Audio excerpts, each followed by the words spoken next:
Hi guys, we're gonna draw this now. I want you to make sure that your name and art number are on the back of your paper and there's nothing on the front. You are going to be drawing with a pencil. I'm just gonna show you what I'm doing with a marker because you can see it better on this video. But you're using a pencil.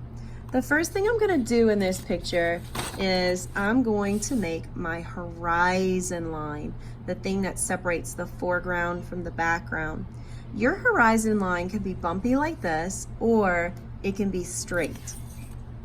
So I'm gonna take my pencil, you're gonna have a pencil, and make your horizon line. It needs to go all the way from one side of the paper to the other, right in the middle of your paper.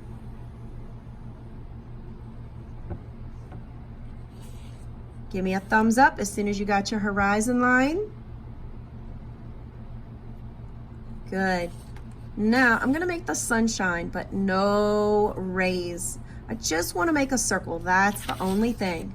So you can put your sun wherever you want. Remember, you can always use your creativity to make your picture look different than mine. But I'm gonna put my sun up in this corner.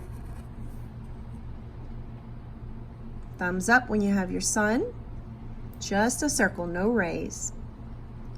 The next thing I'm gonna do is my house. I have a very geometrically shaped house. Yours can be different if you want. I started my house with a rectangle.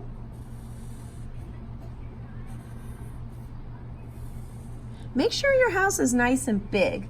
Here's the full-size one. It's nice and big because we're gonna be making a big coloring book page and we wanna have space to color. If your house is too itty bitty, we won't be able to color inside of it. So we have this. Now I'm gonna put in a window. And remember, you can always add details. And I'm gonna put in a rectangle door, which is also a geometric shape. One more geometric shape, I'm gonna put in a roof. Good. Nice and big, goes all the way to the top of the page. Now I want to do a tree over here. And the tree is a little tricky, but it can be fun. So the tree sort of looks like a claw, like a hand or a paw with claws on it. So let's see how to do that. I'm going to start with a backwards C. I'm going to make a claw. I'm going to make another backwards C claw. You could do one or two more, whatever you want. And then I'm going to go down into a letter C because the base of my tree needs to be nice and wide so the wind doesn't blow it down. Now your substitute teacher, she's a really nice lady, and I want you to be really kind to her. And if she needs to, she can stop this video at any time. The next thing I want to do is put the leaves on the trees. They look like poof balls. So I'm going to go poof, poof, poof. I'm going to put more poof balls on the next claw. Poof, poof, poof. I'm gonna put a little bit more. Poof, poof, poof. Oh, that looks so good. Now I want to do some overlapping. So this tree overlaps the bush. You see how the bush is in the back? That's called overlapping. Everybody say overlapping. Good. The way I do it is I'm gonna start on this side. Poof, poof. I'm gonna stop at the tree, skip it, and go to the other side. Let's try that out. Poof, poof, stop, skip it. Poof, poof, poof. Okay, let's do another bush behind the house. I think that would look kind of cool. So let's do that. Poof, poof, stop, skip it. Poof, poof, poof. Good. Now, who wants to put a cloud in the sky? Me, me, me, me, me, me. Okay, the way we're gonna do that is we're gonna draw a straight line until it runs into the roof. Crash. I like to do my clouds like this. A little poof, a medium poof, and a large poof. Now, I need to make all of these sections at the bottom so I have lots of space to have color and texture. I'm gonna first start by making a letter A. Looks like an A with the top cut off, or it could look like an H with leaning sides. Thumbs up as soon as you have that. I want to make another one over here.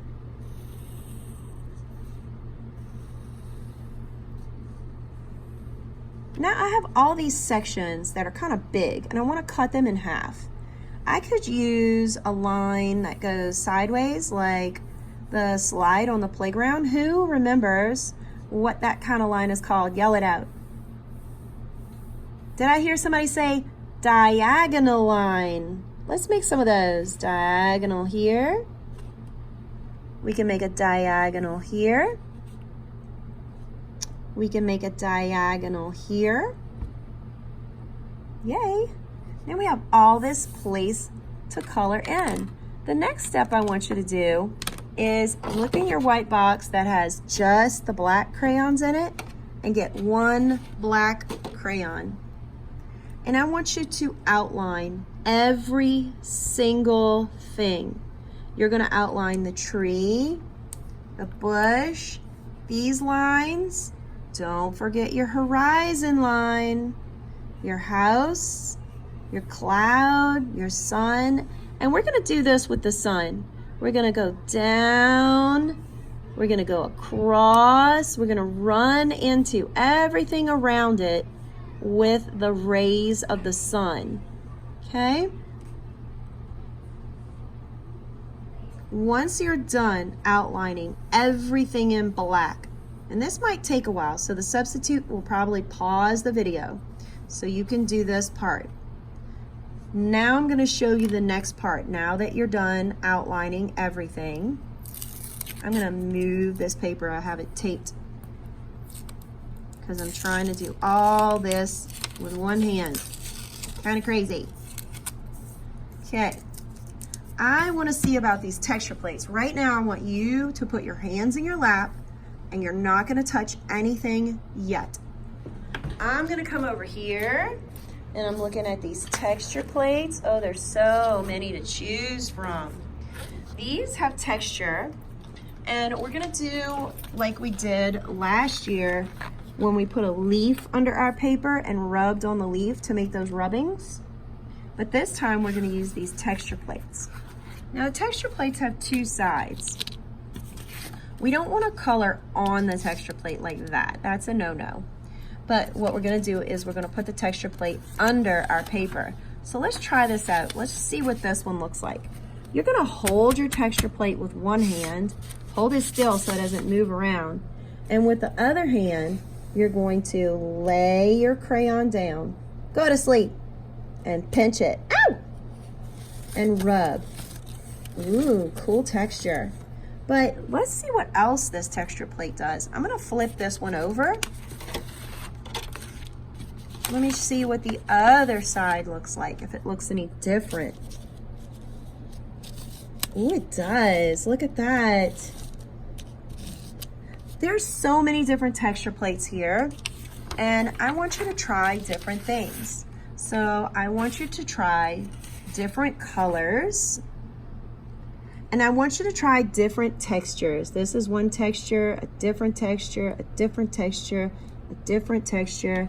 So when you get done with one of your texture plates, I want you to trade with your friend. Hey, you want to trade with me? And at your same table, don't go across the classroom, and trade texture plates at your table. Use different colors, see what you can come up with. When you are done with this project and you have colored everything in, if you still have time, I'm gonna let you get one more piece of paper. And this time, I want you to draw whatever you want. Draw a picture first. then you can use the texture plates again and the crayons again. If you need to, I'm gonna leave some things out for you to trace, okay? So I have all of these circles, and what you can do is you can trace a bunch of circles on your plate, on your paper, and then use your texture plates to color in the different circles, okay? Guys, I hope you have a fantastic time making your texture landscapes, and please be kind to your substitute teacher. I love y'all, and I will see you next week.